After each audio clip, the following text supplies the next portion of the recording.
If Meghan's life isn't perfect for a screenplay, no one's is.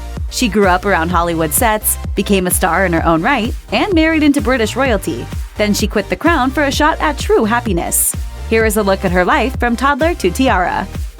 As a toddler, an adorable curly-haired Meghan lived with her father, Thomas Markle, who worked on Hollywood TV sets, and her mother, Doria Ragland, in Woodland Hills, California. They divorced when she was 6, according to Inside Edition. Meghan's signature curly locks reflected her biracial heritage. Her parents' background shaped her identity in a way that was sometimes confusing. In an essay for Elle, she wrote, "Being biracial paints a blurred line that is equal parts staggering and illuminating."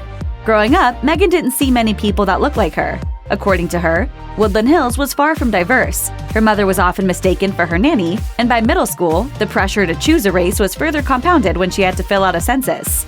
She explained, "I didn't tick a box. I left my identity blank, a question mark, an absolute incomplete, much like how I felt." Fortunately, Meghan's dad came through with some sage advice, telling his daughter, "If that happens again, you draw your own box."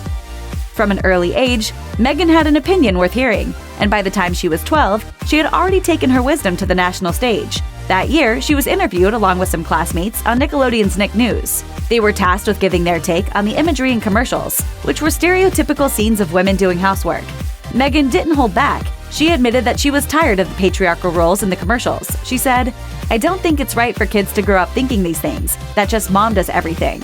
And she didn't stop there. Meghan wrote a letter to Procter & Gamble, the creators of the commercial, asking the company to change its dishwashing commercial.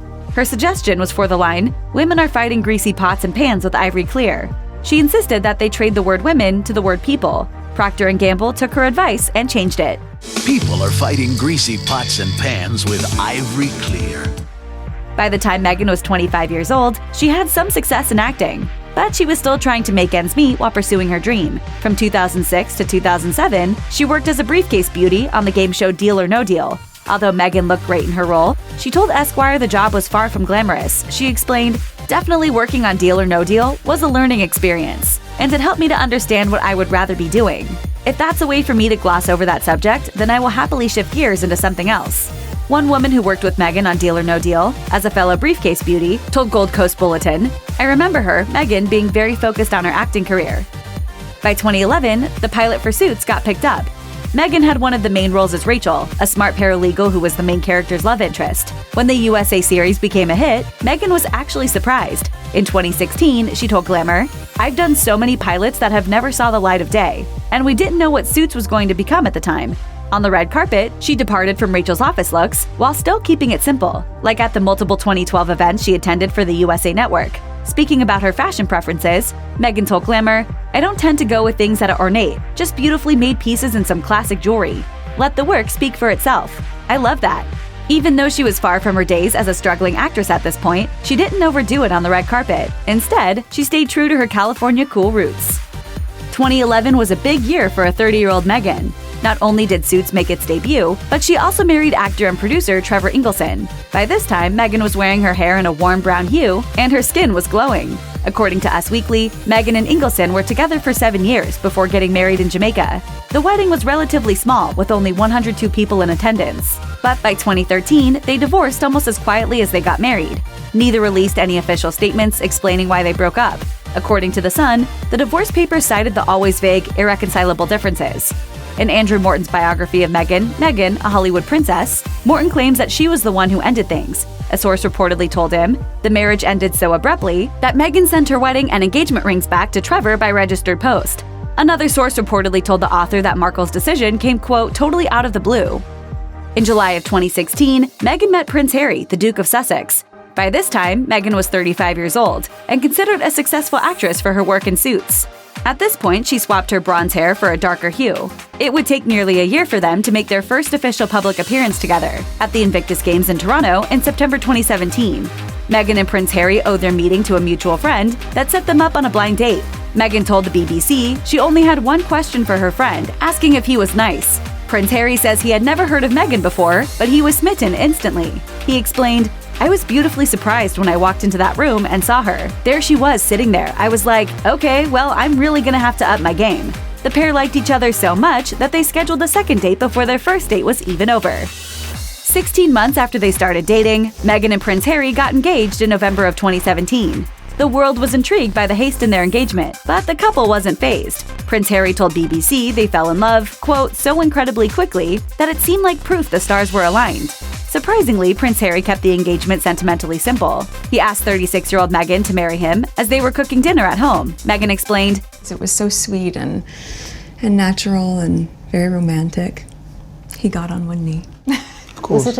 By this point in the relationship, Meghan's style had become a lot more conservative. Her look had always been on the simpler side, but once she got engaged, she took fewer risks, adapting to the royal family's dress code, with longer hems and simple manicures. In May of 2018, Meghan married Prince Harry in a classic gown that slightly hung off of her shoulders. In October 2018, Kensington Palace announced Meghan and Prince Harry, now the Duke and Duchess of Sussex, were expecting their first child together. The couple kicked off their announcement with their first major royal tour, and Meghan slayed her maternity looks while on the trip. She proudly showed off her visible baby bump, but the couple kept the gender a surprise. Although Meghan's life had changed since becoming a royal, she still managed to keep some parts of her life somewhat normal. According to People magazine, Meghan returned to New York City in February 2019 to attend her baby shower. The pair's son, Archie Harrison Mountbatten Windsor, was born on May 6, 2018. Meghan's time in the royal spotlight was far from easy. She was victim to countless malicious articles from British tabloids that many chalked up to racism. By 2019, the critical environment seemed to weigh heavily on the royal couple.